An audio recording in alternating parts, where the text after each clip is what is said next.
Remember about the Kennedy assassination. I was 22 years old, and we were living in Norwich, Connecticut, which is a small military town. In those days, television was as popular as it is today. It was still rather new, and usually most people kept their televisions on. A news broadcast came on, and of course it caught my attention, and Walter Cronkite was announcing that President Kennedy had been shot in Dallas, Texas. Walter Cronkite and the rest of the news media that were talking about it that day were either crying, out openly crying, or cheering, and certainly I was as well, and I think most of the nation.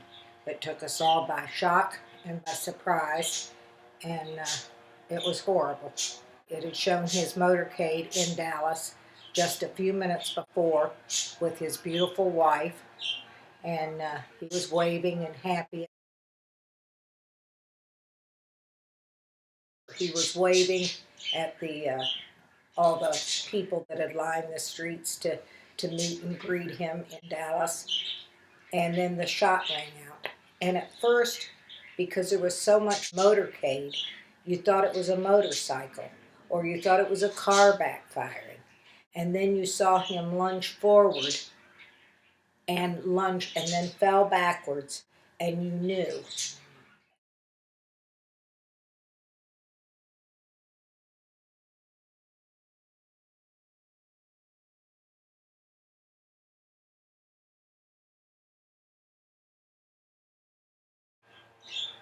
Not too long after that, they realized that it had come from a building, a big brick building. That's where the shot originally had fired from.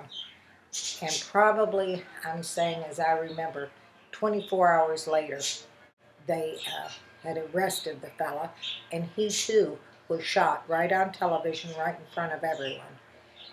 So President Kennedy was so beloved, uh, certainly by me and my family, and most of the nation.